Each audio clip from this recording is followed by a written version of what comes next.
You ever had those kids on a road trip asking you how long it's going to be, or they start a question and it's like, why? But why? But why? You know, there's times when you sort of put up with it for a little while, but eventually it's like, come on, just snap through. There's something in us that we want to know something more constantly, isn't there? And as much as we don't want to be as an annoying why, I think it's perfectly okay to question something as important as faith. Something like the Christian religion, which says this is the way, there is only one way to get into a relationship with God. I think that's worthwhile questioning. And my guest today is Rebecca McLaughlin. She's written the book Confronting Christianity, 12 Hard Questions for the World's Largest Religion. Looking forward to this conversation. Please do like, rate, review, share the podcast. It gets it out to more people. Let's have a chat with Rebecca. Rebecca, thanks so much for your time. Thanks for having me. Wonderful to have a chat about this book and specifically this idea of hard questions. Firstly, I should probably just set the scene a little bit.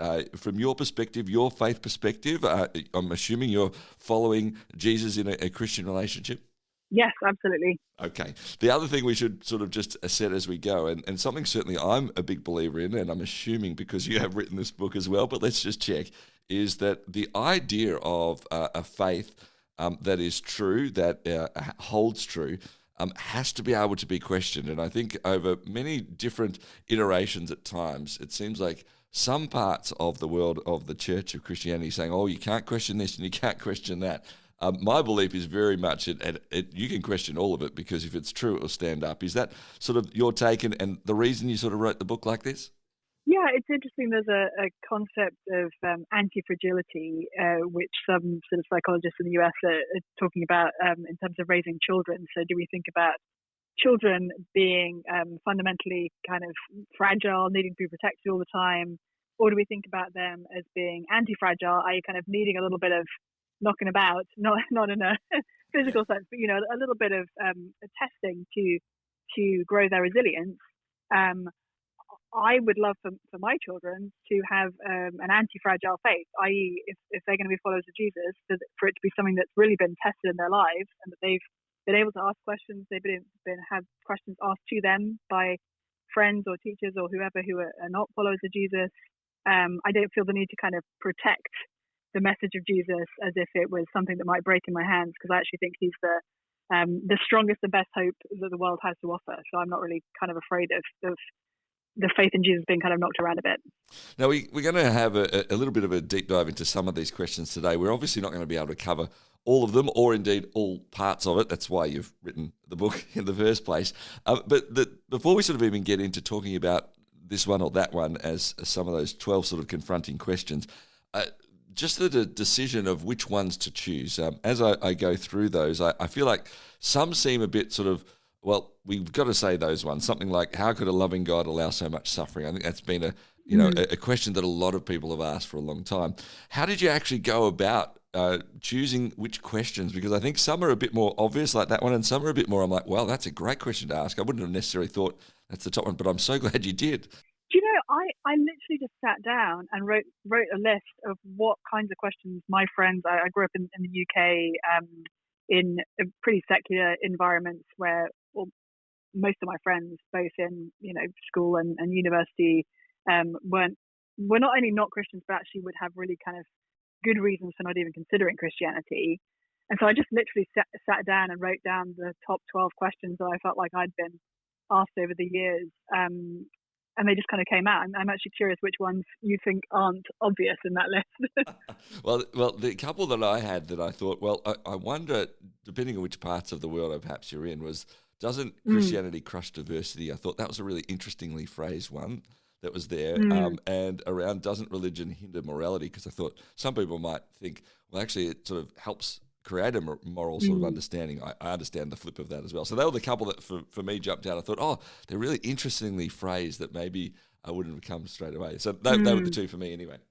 Yeah, I think on the diversity one, I think a lot of people think that because the claims of Jesus are universal, like not just for one place or one culture or one time or one people, and not just the kind of thing that can be true for me but not for you, that somehow this therefore eliminates belief in diversity and caring about people from different kinds of backgrounds, when actually Christianity has been the greatest movement for diversity in all of history. From the very beginning, Jesus was breaking through every racial and cultural barrier of his day. He then told his disciples to go and make disciples of all nations, and the church around the world today is all over the place. I mean, it's the only truly kind of global belief system, Christianity, with significant numbers of people who are followers of Jesus, not only in sort of Europe and North America, where I live, but also in Africa, in parts of Asia, kind of across the world. It's like genuinely an exceedingly diverse group of people when it comes to race, culture, language, etc. And that's very much a feature of Christianity, not a bug. I remember there was a famous quote from Rick Warren that said, "Look, if you don't like diversity as a Christian, you're going to hate heaven because there's a whole lot of diversity going on in that regard." Could I just say, is there a question that of these 12 that sort of more often than not perhaps is the first question when someone asks you something like that, or they hear that you're writing something like that, they're like, "Oh, this is the question I want to ask"? Or is it dependent on, where someone's been brought up, the culture they've been brought up in, the environment? How have you sort of taken those questions? Is there some that sort of rise to the top? Yeah, I think so. I now live in Cambridge, Massachusetts, in the northeast of America, and there are a lot of people who live around me here who would consider themselves very sort of politically liberal in a number of ways, and would be skeptical of Christianity first and foremost, actually, because of the kinds of claims that Christians make about sex, essentially. And so one of the chapters is on, isn't Christianity homophobic? And I think that's probably one of the top questions, or one of the first questions that I get asked in one form or another when I'm talking with non-believers in my environment here. And I think, you even reference in your book, hey, you might have flipped straight to this chapter, just letting you know. And I think that's probably the case, that often it does seem to be, especially in our culture and in our conversations in the Western parts of the world at the moment, that this is the topic that we're talking about the most. Maybe let's start there. From your perspective, how did you approach that question and what you wanted to share in this book? Yeah, it's a question that I come to very much personally. It's as long as I can remember, as I mentioned, I've been a follower of Jesus, and ever since I sort of had romantic feelings, from my teenagers onwards, it was always directed towards other women or girls at the time. And so this is a question that I've come to and had very much skin in the game, as the expression goes. And what I found as I've looked into what the Bible has to say about sex and about marriage is that it's all about a love story that's much bigger than we even realize. So I sometimes say to friends who have questions about that topic, Christianity is much weirder than you think when it comes to what Christians believe about sex, because it's not just that Christians believe, as the Bible teaches, that sex only belongs in marriage between one man and one woman, but that we believe this is all about a metaphor. It's actually meant to be a kind of fleshed out picture of Jesus's relationship with his people. And this is something you see sort of stories starting to be told at the very beginning of the Bible and right through to the end, the last book of the Bible, and the book of Revelation. And it's especially kind of clarified in one of the Apostle Paul's letters to a bunch of Christians in the first century. And in this sort of picture, husbands and wives are meant to relate to one another like Jesus and his church, which is kind of a weird idea. But one of the things that it means is that sex and marriage and sort of romantic and sexual fulfillment from a Christian perspective, it is meant to be at its best a tiny echo of Jesus's love for us. And so it's not meant to be the be-all, end-all. It's not meant to be the destination, as it were. It's meant to be a signpost of something so much greater than itself. I think that's really important to understand when you're thinking about, what does the Bible say about sex and about marriage. And it's also really important to understand that in the New Testament we see, this very specific vision for marriage as male-female, and that being the only right context for sex. We also see an insistent command that comes again and again and again in different forms for Christians to love one another, not in the sense of marriage and not even in sort of parenting sense, although those are both good and wonderful things, but actually loving one another as sort of brothers and as sisters. And so it's not that Christianity doesn't have a vision for love between believers of the same sex. It actually has a beautiful and glorious vision, but it's not the same vision as the one for marriage. And so I think as I respond to people's questions about sex and same-sex sexual relationships, one of the things I want people to see is like, actually, this is all about the gospel message of Jesus' love for his people. You've got to kind of get that central, or else nothing else makes sense. And that the kind of love that believers are called to with one another, it is really extraordinary. In fact, Jesus, on the night that he was betrayed to his death by one of his closest friends, he said to his disciples, "This is my commandment, that you love one another as I have loved you. Greater love has no one than this, that he laid down his life for his friends." So the love that I can have with my female friends, sort of in particular, I think, brotherly love for male friends as well. But like, I do think there's something particular about our love between believers of the same sex, is something that also reflects Jesus's love for us. But it's reflecting a different kind of element of it, a different aspect of it than marriage kind of love. I'm wondering also, Rebecca, if we could sort of ask you, we as we mentioned at the start, we can't go through all 12 of these, but on our program here, we've discussed various aspects of some of these Christian questions in the past, and there's some that I don't think we've really touched off on in the last little while, the last few years at least. And I wonder if we could ask you about some of those. In chapter 5, you talk about, doesn't religion cause violence? And I think there's certainly been many aspects of the history of faith, the history of Christianity as well over the last 2,000 years, where it seems to have been the answer, well, yes, very clearly there's a certain way that people have looked at this where they would say, well, if it's the Crusades or whatever else it might be, there's a creation of violence.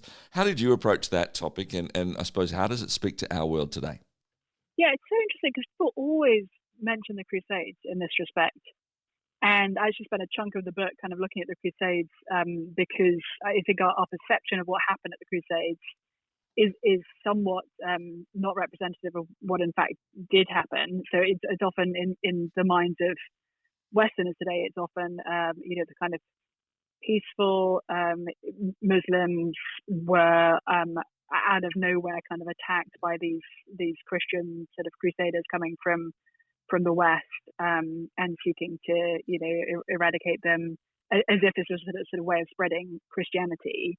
In actual fact, the reason the Crusade started to happen was because Muslim armies sort of overwhelmed Eastern Christians and also sort of taken over Jerusalem, and Western Christians who'd been kind of called on for a very long time, for years and years, and hadn't kind of responded to their brothers and sisters in the East, sort of eventually came. Now, there were some horrific things done by the Crusaders, not only against Muslims, but actually also against Jews. And so much of what kind of happened there was horrifying and something that the Bible itself would diagnose as sinful. But it's interesting that our first thought when we're looking for an example of Christian violence is to go to something like that happened 1,000 years ago, which is not to say it's not important, but it's just sort of interesting that's we've kind of got to dig a long way back for that. Now, of course, since then there have been multiple examples of supposedly Christian countries or people even fighting about questions of faith. So you see that at various points in European history. And so the question for us to ask is like, okay, we see violence, we see warfare basically throughout history all over the world, sort of one way or another. So it's not, and we've sort of seen examples of countries and situations that have tried to kind of take religion out of the equation. So, for example, communism is famously kind of atheistic, and actually the Nazism of Hitler's Germany, while it was kind of trying to grasp on to some of what the church was supposedly standing for in terms of propaganda, it was also sort of at heart exceedingly anti-Christian. Even in if you read the papers of those who were leading that movement. But let's look at communism. I mean, tragically, communism is responsible for even more deaths than the Nazis in sort of European history in the 20th century. So it's not obvious that kind of taking religion out of the equation necessarily helps.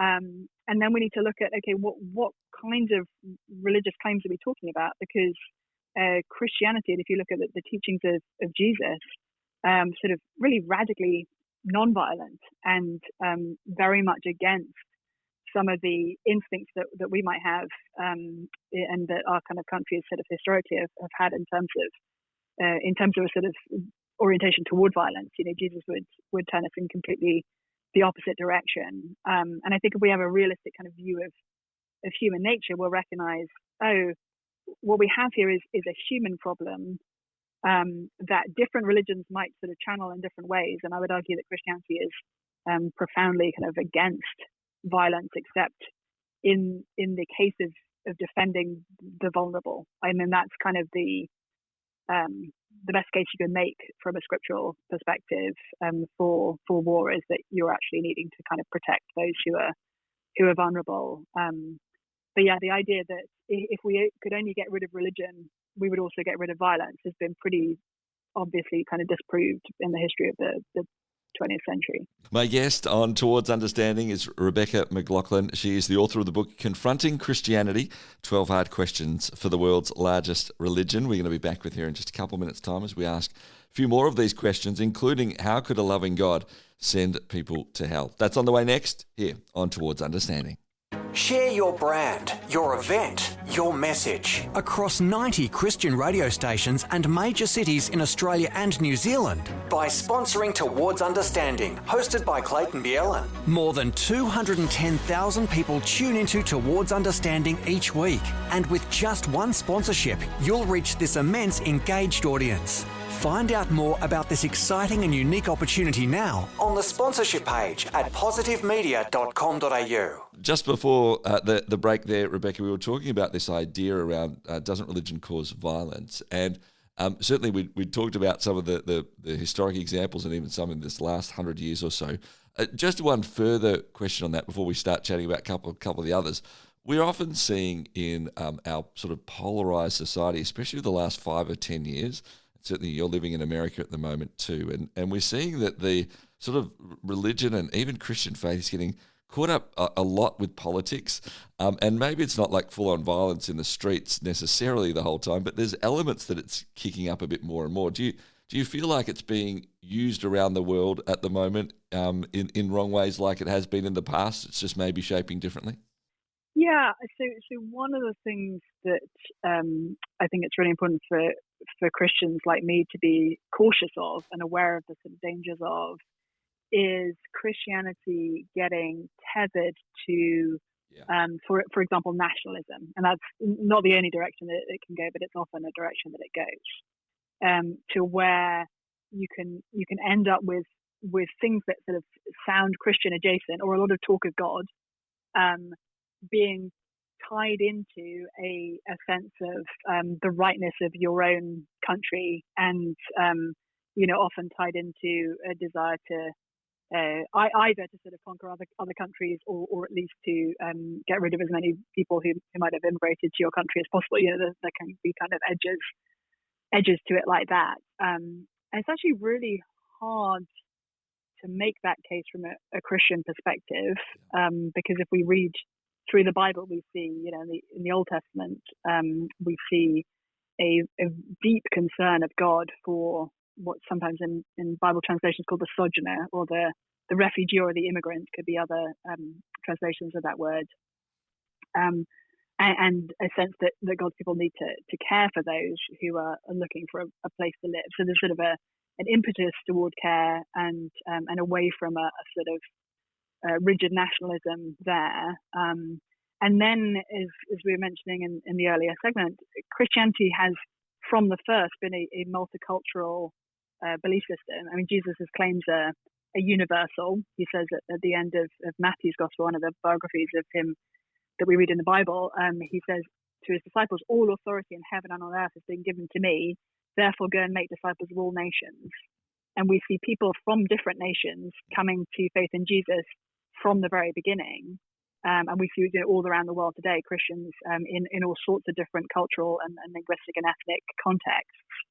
And so that then makes it sort of hard to put your hand on your heart as a Christian and sort of have a nationalistic view. And it's fine to be sort of patriotic, and I come from the UK, and we'll happily kind of raise a glass to whatever sports team my my country is fielding. But at the end of the day, recognizing my connection with my fellowship with my sort of shared citizenship with Christians around the world in completely different cultural contexts runs much deeper actually than my sort of national identity. And I think that's one of the ways in which sometimes talk that sounds Christian but often ends up not being gets tethered to a sort of nationalistic identity. One of the questions you had in there as well was, how could a loving God send people to hell? I think this is certainly one that as people ask a bit more questions around Christianity, it sort of leads down to, and I think is probably quite a common question to be asked as well. Could you talk a bit about that? Yeah, I said in the book, I think it's the only truly hard question, because it's the one about the end of the story. I guess it's like it's the most painful thing that I believe as a Christian, actually, as a follower of Jesus, that those who haven't trusted in him are in fact facing God's judgment. And I think from a lot of people's perspective, it can seem like it's just really arbitrary. Why would randomly believing in this guy who died 2,000 years ago get you like a ticket to a place called heaven, and not believing in him get you a ticket to a bad place called hell?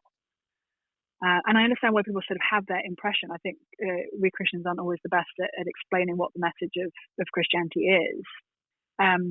But it's interesting, if you look at the claims of Jesus, then you find that he's making claims which actually, it makes real sense that if we accept him, we will get all that is good, and if we reject him, we'll get the opposite. Jesus, for example, says that he is the light of the world. Now, if that's true, then being without Jesus means being in complete darkness. Jesus says he is the way, the truth, and the life. If that's true, it means that being without Jesus means being completely lost and everlastingly dead. He says he's the bread of life. If that's true, then being without Jesus means being desperately hungry. And really, the central message of Christianity isn't trust in Jesus and you get to go to heaven. It's if you trust in Jesus, you will get to be with Jesus forever. And that is what heaven is. Heaven is actually a sort of shorthand for everlasting life with Jesus, who is the embodiment of the Creator God who made you and made me. And so it's not arbitrary or disconnected, that if we trust in Jesus, we get to be with Jesus forever, and if we reject Jesus, we don't get to be with him forever. It's a bit like I've been married for the last 17 years to my husband Brian, and if when he asked me to marry him, if I had said no, then I shouldn't be surprised to not be living in the same house as him, not living in his house 17 years later. Yeah. I said yes, and so I live in his house, and we live together, and we sort of share our lives. And that's kind of like the central message of Christianity, is that if we accept Jesus' offer of everlasting life and love with him, then we will get everlasting life and love with him. If we reject it, then we won't get that, and instead we're continuing to kind of carry the weight of our sin, our rejection of God, and at the end of the day, we'll find that everything that we took for granted, the air that we breathe, the food that we eat, the light that we see, the love that we have, all of that actually is lost if we are apart from Jesus. And instead, the depiction of God's judgment is us being kind of cut off from all of those good things and facing instead the sort of terrible reality of being facing God's righteous, rightful, just condemnation of our rebellion against him. You sort of referenced it as you started answering that question there too, Rebecca, but I wanted to come around to this idea that, you've called the book 12 Hard Questions for the World's Largest Religion. And I was wondering if, even as you've described each of them, it feels like you may have been able to call it 12 misunderstood issues around the world's hardest religion, because it feels like that there's just been, for whatever reason, it's been time, it's been incidents, it's been things that they've turned into questions, but they're actually perhaps misunderstandings. My question to you is that a fair assessment, or am I perhaps making that a bit too simplistic? Yeah, I think the way I put it is that each of these 12 questions are ones that people have good reasons for having those questions. and sometimes it's connected to the sort of history of sinful behavior of Christians. So I don't think it's a misunderstanding that is sort of wild and crazy and like, how could you possibly think that? But I think that with every one of these seeming roadblocks to faith in Jesus, when you look more closely, it actually becomes a signpost. So I think, for instance, when you start thinking, okay, I don't want to consider Christianity because of the history of violence, and then you think about, okay, where do my ideas about justice come from? Where do my ideas about the valuing of human life come from? Like even the valuing of the life of somebody from a country my country may be at war with. Where do we get this idea that we should care about the poor or those who live in places sort of millions of miles away from us that we may never encounter and would only sort of in political terms be in a hostile relationship with? Well, actually, all of that comes from the teachings of Jesus. And so often people are critiquing the history of the church on the basis of the teachings of Jesus. And that's actually a good thing to do. That's something that Yes. If you're not a Christian, you should be pointing out to your Christian friends the ways in which they or their church or the sort of history of their church isn't living up to Jesus' teaching. But if we take Jesus out of the equation, we're not left with this perfectly coherent secular understanding that gives us all those things of universal human rights and equality and care for the poor and equality of men and women and the value of human life even among infants or the very old or the disabled. All of those things actually fall apart in our hands if we pull Jesus out, because we got those ideas from Christianity in the first place. And without Christianity, we don't have any really rational basis for holding on to those beliefs. I think one of the other ones which you did touch on in the book as well is where it sort of gets turned on its head is that one that you put in chapter 8, doesn't Christianity denigrate women? And I think if we look at Jesus and we understand, especially as we understand a bit more of the culture of that day, like far from denigrating women, Jesus was doing the complete opposite and putting women at the absolute heart of the work that he was doing and the ministry that he was a part of, and cherished women in a remarkable way, and their input, their value, their understanding into all of society. And I think it is one of those ones that often gets turned on its head as we understand a bit more. Yeah, and I think a really striking example of this as we look around Western culture today, and Australia is very much included in this. The rise in consensual sexual violence that we've seen in the last few years that has led to women being treated in truly horrifying ways, and our culture saying, oh, this is great, like this is fine, this is all good. It is one example among many of the fact that actually when we take Christianity out of the system, we don't end up with women being more respected and better loved and valued. We actually often end up with quite the reverse. And I think one of the counterintuitive truths of Christian sexual ethics is that actually it turns out to work out especially well for women. I mean, it works out best for men as well, but truly the kind of sexual culture that we've created in the 21st century West is measurably bad for women. And I don't just say that. I would say that even if I were not a Christian, because I've looked at the data and it's just true. Rebecca, as you sort of have written this book, and I'm so glad that you did, and we're willing to say, look, here's these 12 questions that are often asked. Let's not avoid them. Let's get into this conversation. Where do you think the next step is? If somebody perhaps is thinking, well, all right, I want to ask these hard questions about Christianity. Maybe I'm just starting on my faith journey. Maybe I'm not there yet. I want to ask around it. What is the best thing? Obviously, they read this book. They have that. What's the next sort of step? Is it to make sure they go to someone they trust to chat? Is it to read something further than that, to deep dive on one topic? What's your best encouragement for them? Do you know, one of the absolute best things that you could do is actually to show up at your local church. Why do I say that? I say that in part because there you will hopefully hear more of the Bible explained. And if the church isn't explaining the Bible, then you need to find another one. I say that also, I've got a book just coming out later this month called How Church Could Literally Save Your Life, which is looking at the mental and physical health benefits of going to church every week that have been documented by none other than the Harvard School of Public Health. So even if you're not convinced by Christianity yet, going to church, if you have kids, taking your kids to church, like it's actually measurably good for your mental and physical health. So that would be a great place to start in exploring the claims of Jesus.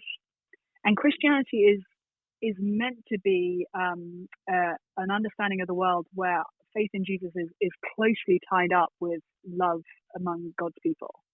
So that would be a great place to start exploring, not only sort of individually and reading the text about Jesus. Is a wonderful thing to do as well, to read through the gospel accounts of Matthew, Mark, Luke, and John in the New Testament, which is sort of short biographies of Jesus that we find there, and seeing what you make of him. But also to do that in community with other people who are showing up on a Sunday at your local church, and you might get to talk to them about Jesus as well. Oh, that's exciting stuff. I love that there's some research to back that up too. What a great encouragement. Rebecca, thank you so much for taking the time today, for writing these various books as well, and for giving such great thought and depth to it. We've so appreciated it. Thanks for joining us. Thanks for having me. Rebecca McLaughlin is my guest. She is the author of the book Confronting Christianity, 12 Hard Questions for the World's Largest Religion, here on Towards Understanding.